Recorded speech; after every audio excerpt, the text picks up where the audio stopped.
something like this. Check this out.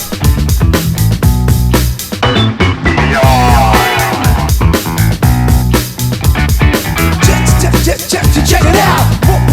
What's it all about?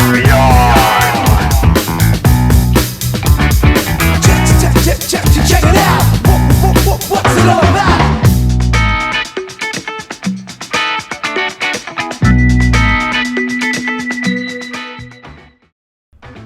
What it do, people? We're back with another episode of Beyond the Synopsis. This is Jason Bennett from Pop Cult HQ and Pod Cult HQ. Today, for episode 7, I'm joined by the co-creators of the new 4-issue miniseries coming from Titan Comics under their hard case crime imprint, The Loose End. That would be co-creators Dave Dwonch and Travis Hymel. Dave is the award-losing writer of titles such as Vamplets, Cypress Perkins and the Haunted Taxi Cab, a couple volumes of Double Jumpers, Banshees over at Scout Comics, Jenny's Era, Dark Horse, book based off the video game Astroneer at Titan, as well as the original webcomic Mind Palace and Kickstarter projects such as the Spore Trilogy, as well as the recently funded and fulfilled book The Automaton. Travis has done work as an interior and cover artist for publishers such as IDW, Oni Press. He's worked with Josh Blaylock's Arc World and Devil's Due, and he's been involved with properties such as Teenage Mutant Ninja Turtles, Trailer Park Boys, as well as providing art and cover work for C.W. Cook's wrestling sci-fi thriller Lucha, the great Kickstarter campaign from a few years back. Be sure to check out comicshoplocator.com to find a comic shop near you where you can place your orders in for The Loose End. Enjoy the interview.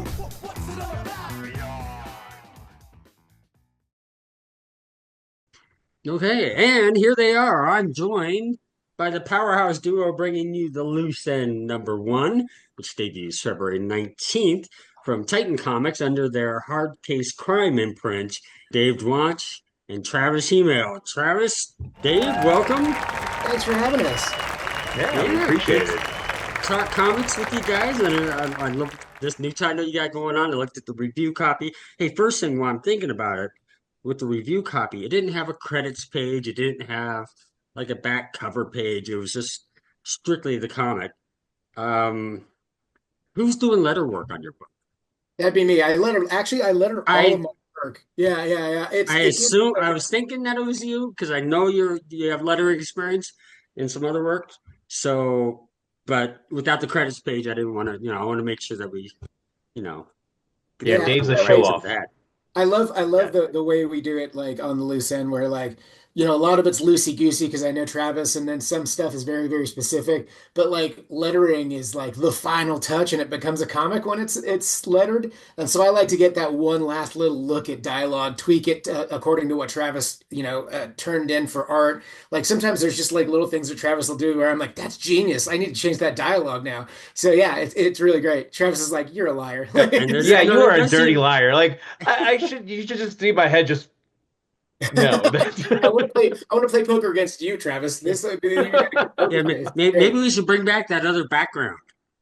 Oh yeah, the Bills one. Oh, that's great. It's too funny. No, great, yeah. So, this isn't just some random team up that you guys happen to meet up and hey, let's collab on something. You guys have some history, going back quite a ways. Just kind of briefly talk about how you guys originally connected and how you got back together, kind of locationally, and to come together to collaborate on The Loose End. Did I make it to convention?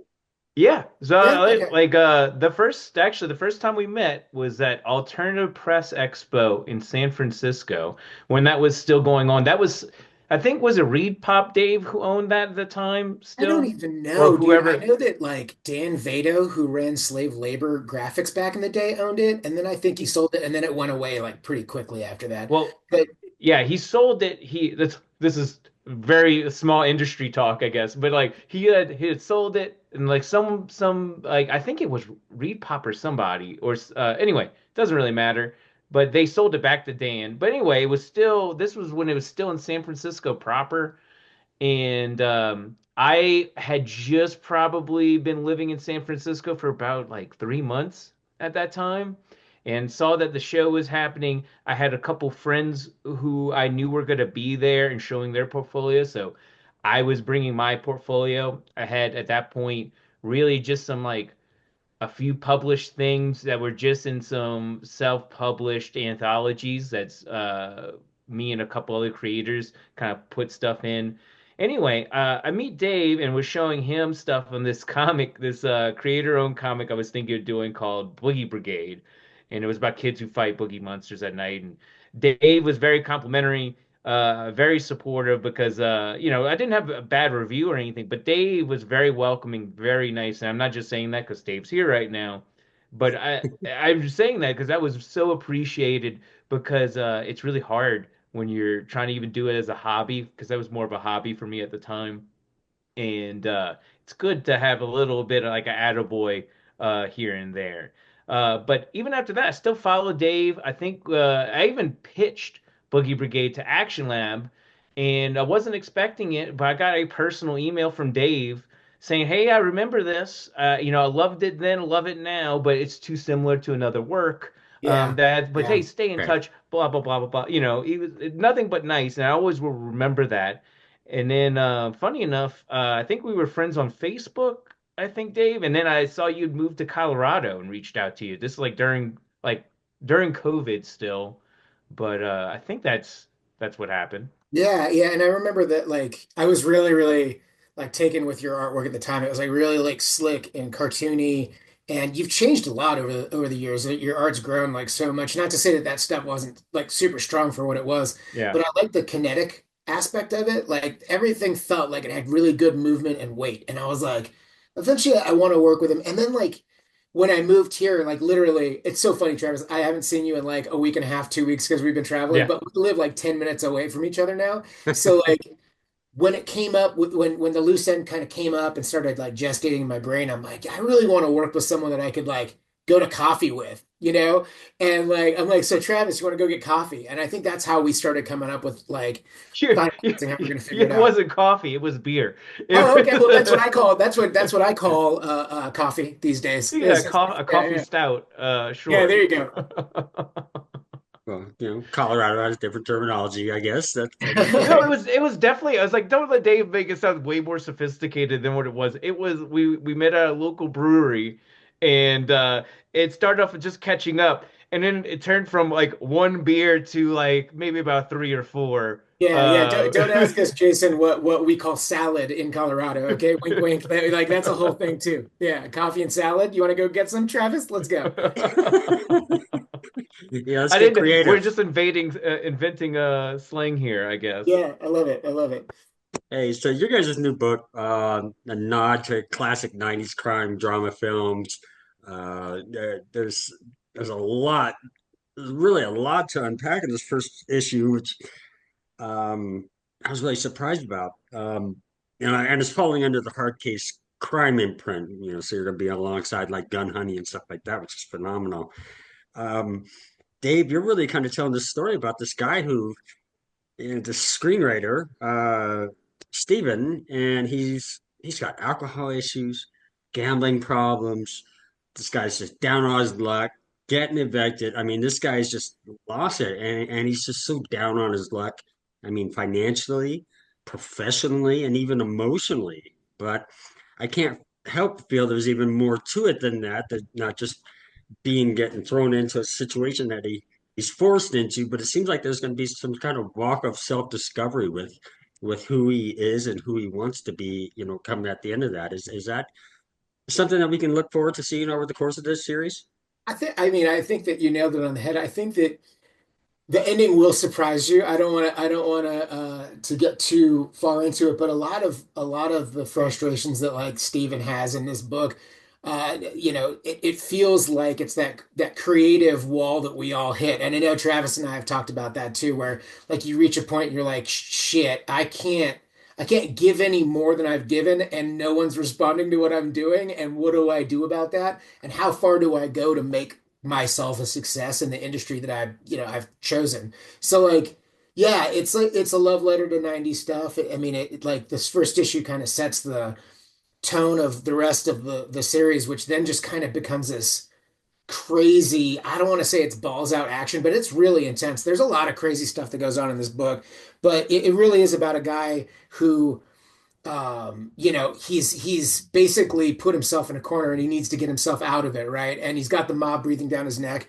And the idea is if he kills a famous Hollywood producer, he can get out of all of the debt that he's accrued. And then, I don't want to get too far into it, but one of his friends gets a +1 to this producer's bachelor party, and that's where the rest of it takes place in Mexico. So yeah, it's crazy. Yeah, it's definitely the first issue sets the stage for something, something larger is coming.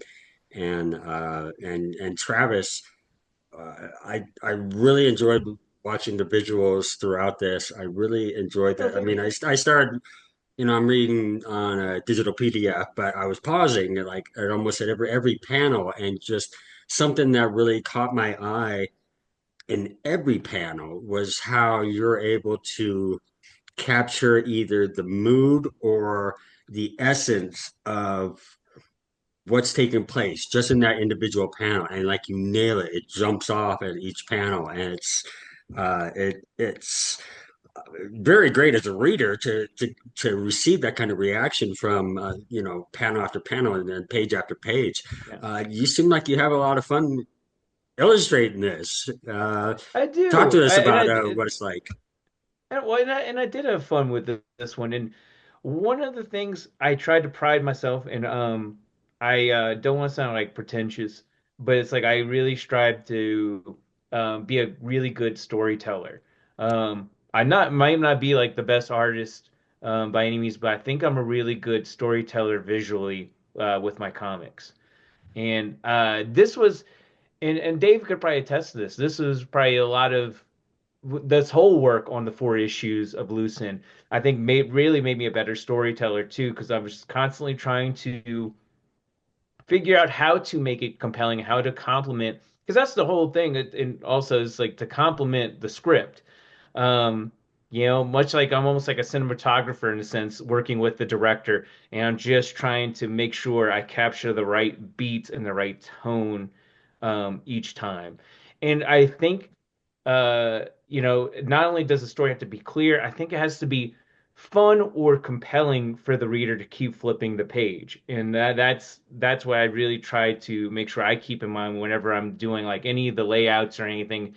Because that's probably the most important stage is kind of understanding where you're at in the layouts and composing that. Even though like Dave knows it's like mine are like stick figures, but I'm still trying to flesh that story and make sure it's a solid panel to panel Yeah, as and we I think go. when I like write the script, it's a super meta script too. It's very, very Hollywood, right? Like it's got the vibe that you would want out of those like old crime noir survival That was comedy, exactly where I Miramax was going things. with that, because I mean, Yeah. in certain panels, I loved how it always be like the scene change and it says exterior, Yeah. and or it read like a script, and you felt the Hollywood in it, but the fact that he's a screenwriter and what's planning on having or the objective, it just Well, and Hollywood then on all top of around. that, like being in proximity with Travis, like I said, and then going and looking at layouts and pencils and then inks over lunch, it really does like if there's something where I'm like, no, make that scene's got to be just a little bit bigger Hmm. or quieter or whatever it is.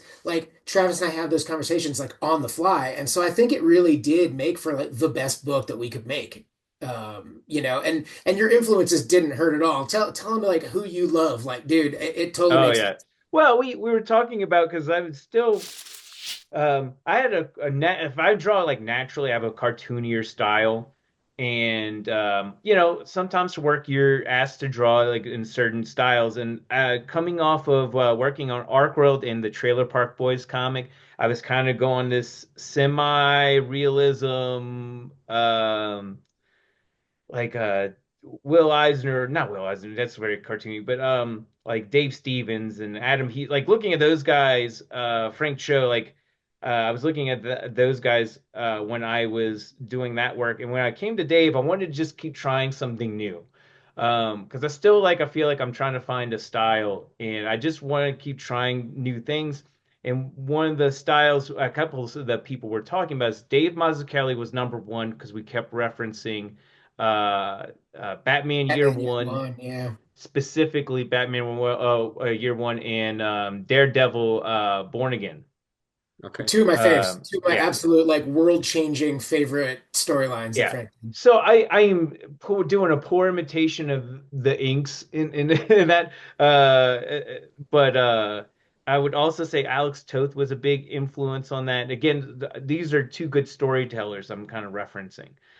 And those, I think we kind of aligned on what we were looking for, and that kind of set the tone we're looking for the book because, when we're thinking of where those styles could lend to, and I think it really lent to this crime noir story, and we're kind of clicked with us when we were talking about this at the coffee shop when we were going over this. At the Garden. Um, yeah, at the garden. And to go back to what you were saying, Jason, is that you like the exterior notes. I wanted to bring up something that the script in the actual first couple pages were actually different because Dave and it was Dave's idea, but we were gonna put something like it would have like script notes.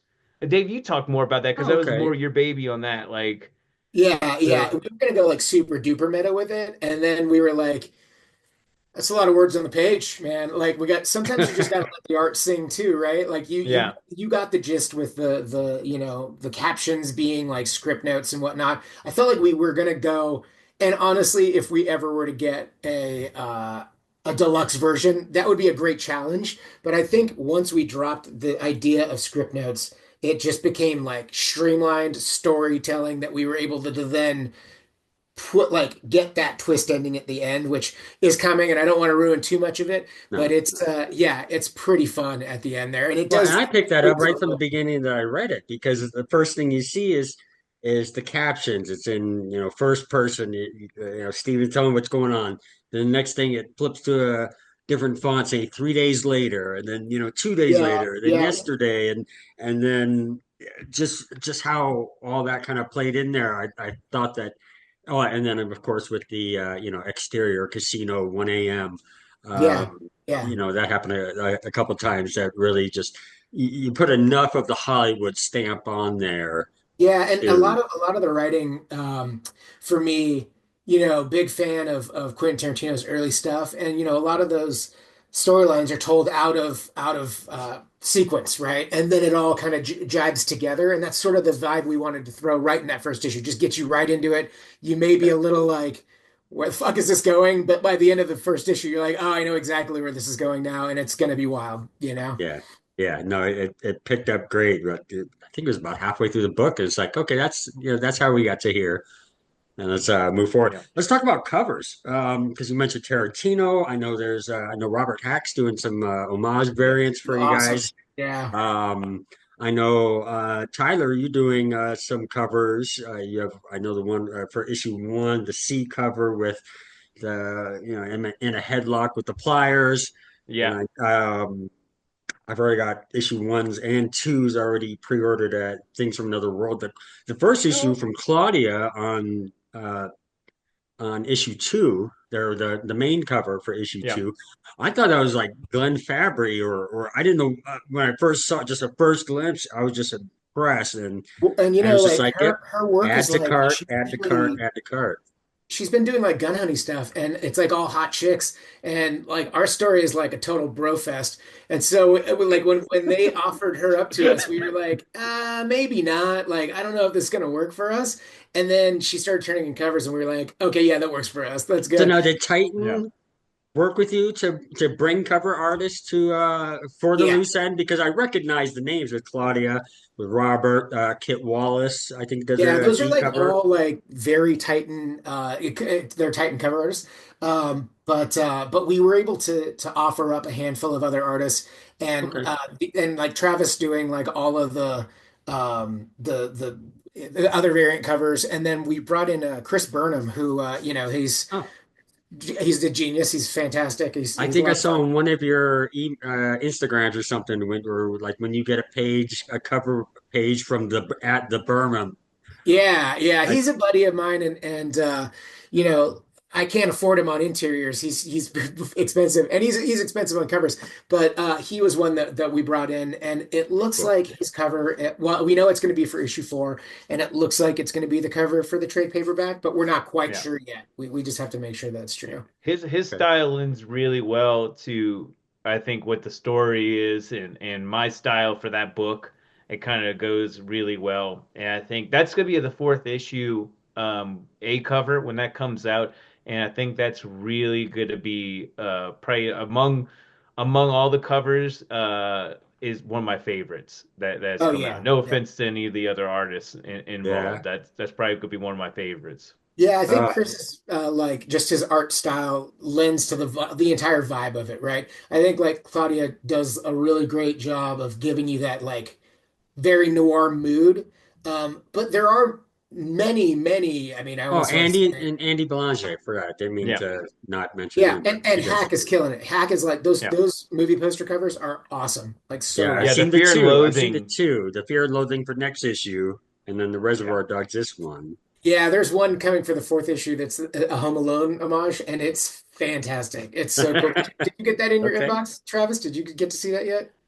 You know what? If you're talking about because we get like some marketing to approve, and I'm pretty sure we saw the same thing. Okay, yeah, Yeah. it brought a So, smile on my but face for sure.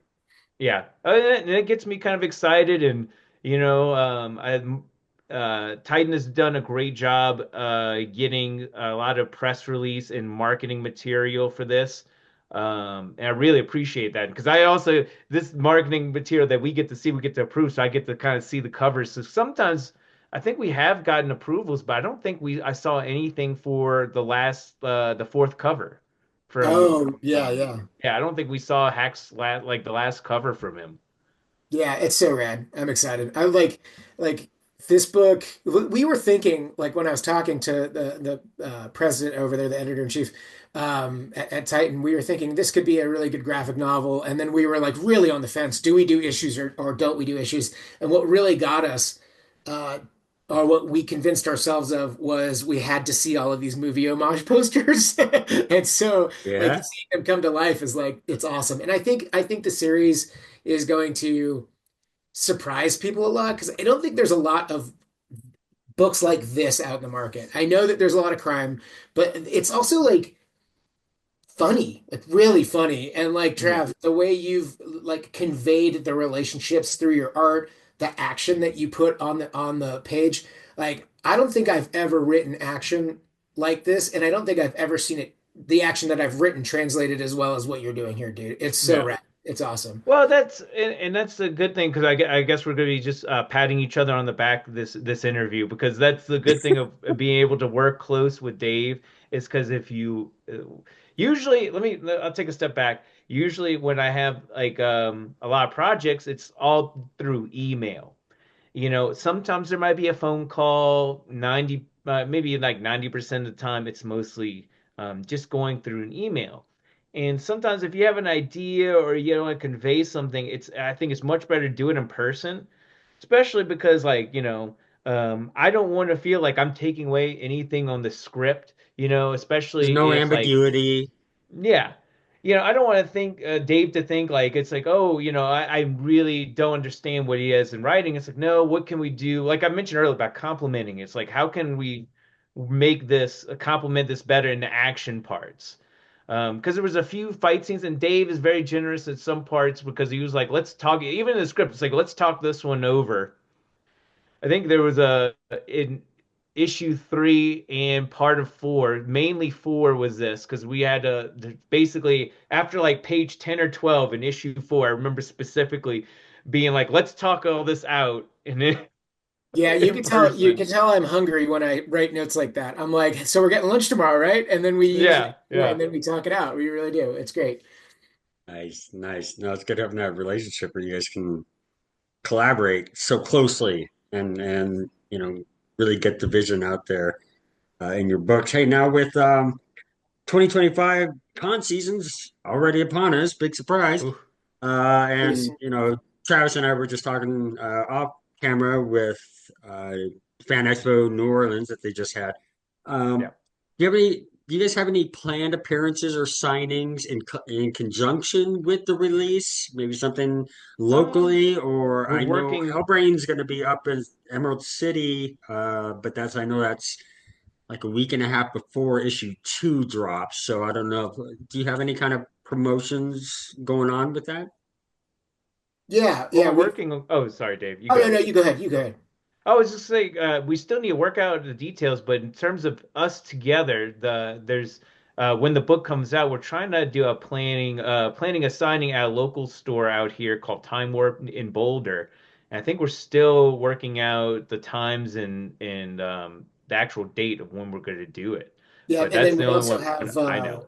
like dates pending on signings in at a place called I Want More Comics, Hmm. which is in Thornton. Thornton, am I Okay. right? Yeah, yeah. So two local shops here, and then we're going to hit the road and start promoting it.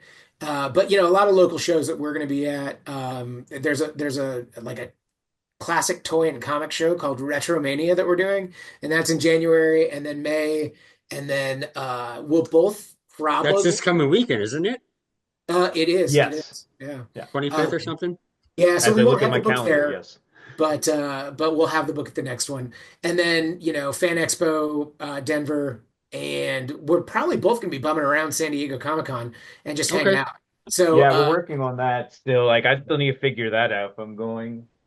yeah, yeah. We find that, or like at least I found that uh, going to San Diego Comic Con as a fan and as a Yeah. professional is much more fun than going as a retail arm of the con. Like being stuck at a table for 5 days is like I Will. don't get to talk to anyone. I don't get to like line up gigs. The whole thing. That's true. You walk Racing around. from interviews to panels to signings to, Hmm. amongst all the people. Yeah, it'll wear you out. Oh yeah, oh yeah. It's a But there's tough nothing con. like going to that con and being like, you know what? I'm just gonna go back to the hotel and take a nap. That's also awesome. Like, who gets to do that? That's literally Very what I true. did at this last San Diego. I did it more as a business trip, and we had a mutual friend of ours who had a table there, and I would help him at his table when he had to go take like a restroom break or go grab something to eat. But at the same time, I'd look at him and say, you know what? I think I'm gonna just go take a nap at Yep. the hotel right now. Yep. Bye. I think people get it. At least people within the industry get it. Yeah. It's some Yeah. work. And New York too. I've been talking to the Titan folks too. One of the things that really, other than the fact that they didn't want to change really a thing about the book, they just loved the book for what the book was. That felt really good because Travis and I have been working on this just quietly, and then we started pitching it. I think when we got done with issue two, because I think issue one, I honestly solid issue one, but when you get to the end of issue two, you're like, oh shit, this thing is gonna get Hmm. wild, right? And so. We wanted to get both of those done before we started pitching. And so we sent that out. And then when they were like, yeah, we want it, I'm like, perfect, because they're in the UK, right? I have not done any UK shows. And I'm like, that would be a rad thing to do is bring that book, bring myself over there, take a little vacay with Travis and see Forbidden some. Planet Yeah. signings. I know Yeah. that's huge. Oh, that place is awesome. I've been to one of the Have locations you? out there. It's incredible. Now, I Yeah. think they I have not been out across the pond. I've not been to the haven't UK. either. I've seen the shows and uh, it, it looks like an experience and looks like everyone really comes out for it. Yeah. One day maybe. Yeah, Uh, yeah, yeah. That's how we were feeling one day, maybe. And so now we're yeah. like, yeah, as soon Uh, as the trade's out, we can start talking about taking that And trip.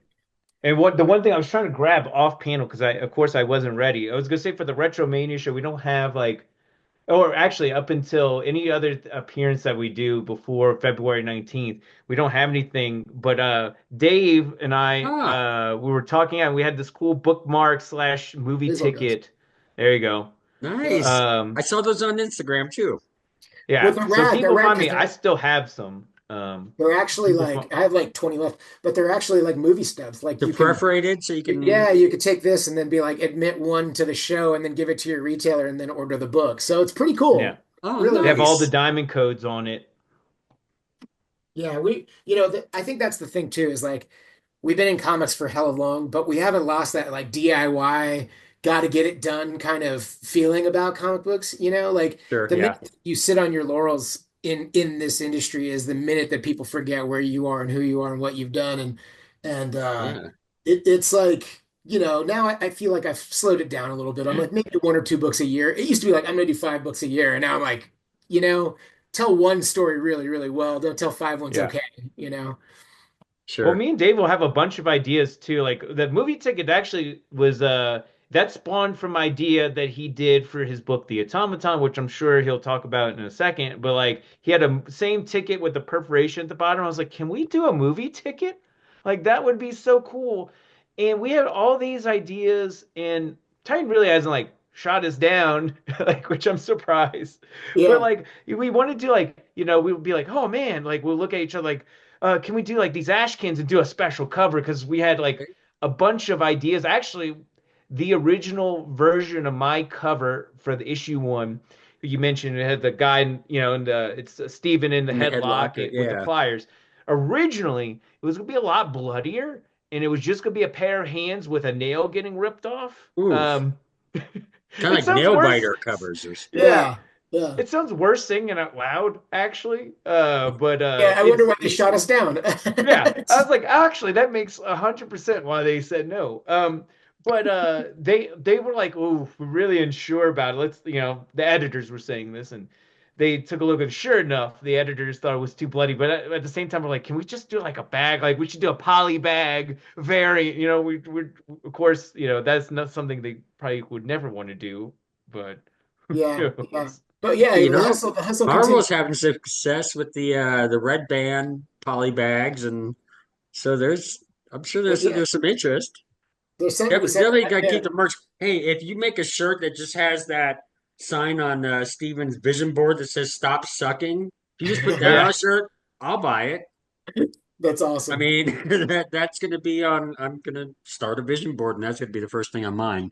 I know that. Dave, I love was it. that note from you, or was that something I just added That's in something because you I don't did. even That's something you remember? did. I did not write that. No. Yeah. Okay.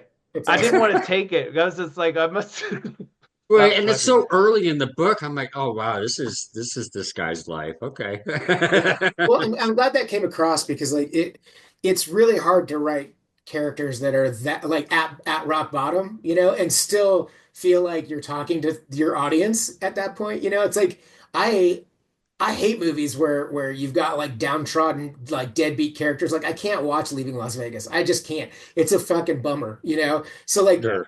you wanted to have a character like that in there, but have him not bog down the story so much. It's obviously Right. about his journey and how he's going to come through the other side, but like he can't be seriously mopey. He's a guy that's hit several bad beats in a row quickly. And now this is where he is, and I'm sure he's been drinking and making a mess of himself for a few years, right? Medicating through the failure or what have you. But Yeah. uh, but really, like it becomes an ensemble too, starting with issue two. Where you get to meet the other Hollywood kids. So yeah, it's fun. It's fun. Well, if you've ever had a bad beat in a poker game in a casino, you'll really get an idea of how the lead character feels in Well, this wait, and you series. live you live in Tahoe, right? Do you hit the Yes, casinos? Are you a gambler? I don't. Okay, I've lived here almost 10 years and I've never Smart. been in any of them.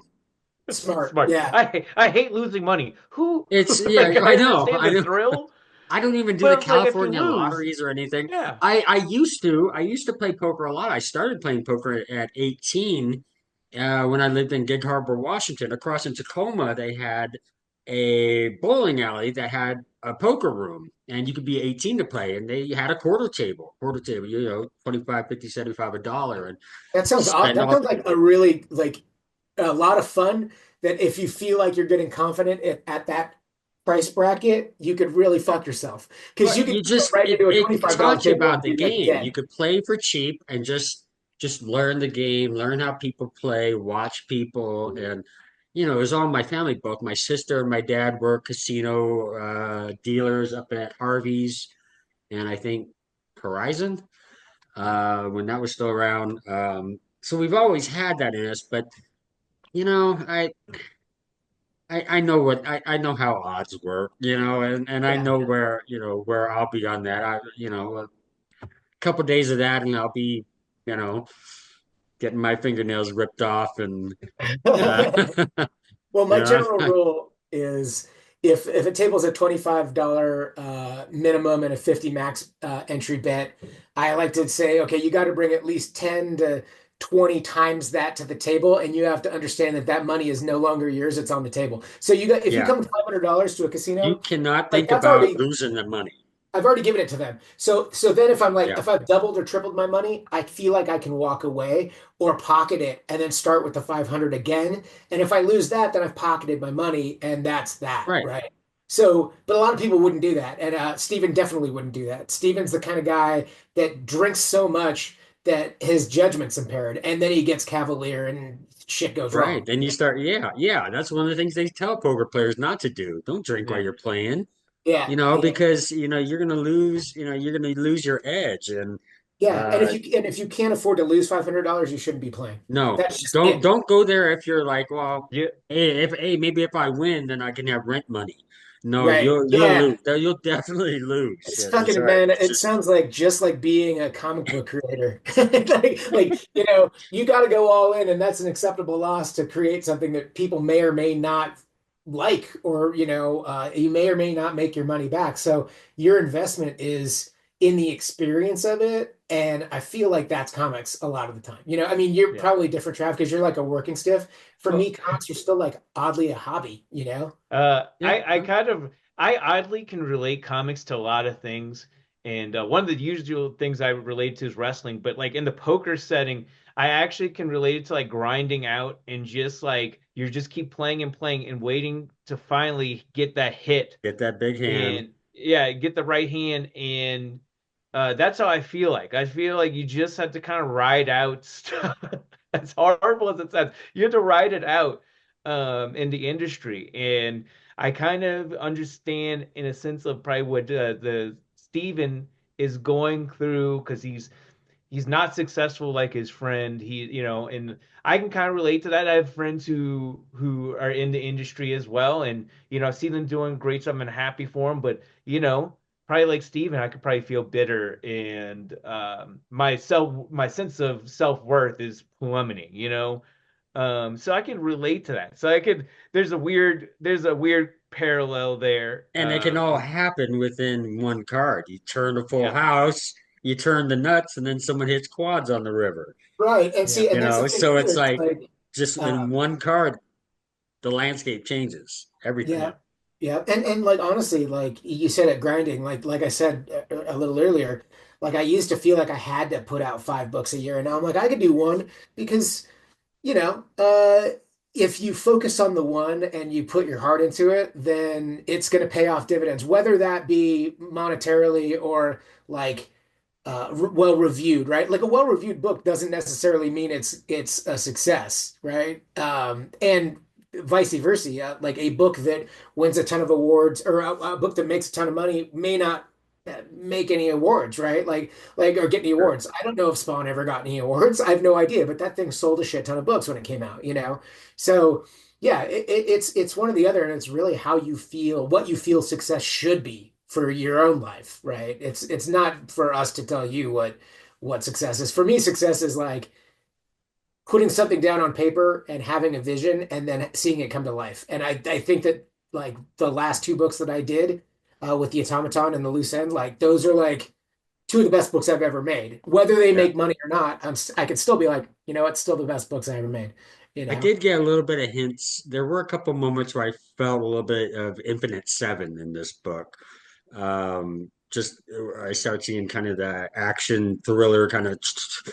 Um, Oh, it'll be more thrilling very, very soon. It's oh, gonna I'm sure. I'm it's gonna sure. be You pretty guys great. have Yeah. something pretty special on your hands, and already reading the synopsis for issue 2 already tells me that, yeah, this is we definitely got something huge on the horizon, and God, major success to both of you. I hope the best, and for you guys for the loose end and Titan Comics. I can't state it enough. I would highly recommend everyone getting out and getting this on February 9th. Was it 19th? 19th, yeah. Yes.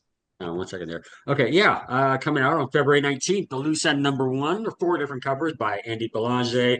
There's an homage variant by Robert Hack, Travis Hymel, and Kit Wallace. And then you can also pre-order issue 2 right now with covers by Claudia Carranza, Robert Hack, and Travis as well. So special thanks to Dave and Travis for taking the time and talk the Loose End with us. And guys, hit on your hand, man.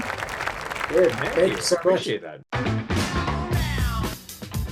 Special thanks to Dave and Travis for taking the time to talk with us at Pop Cult HQ and Pod Cult HQ. Be sure to pick up issue 1 of The Loose End as it debuts February 19th, and issue 2 drops exactly a month later on March 19th. Issue 2 is available for pre-order. You can find many online retailers making it available now. So click that add to cart, join in the fun. Be sure to follow Dave, Travis, and the good folks at Titan Comics online on their social media handles and websites. And for more Pop Cult HQ, Pod Cult HQ, and heck, even me, follow us on our socials. We'll see you next time.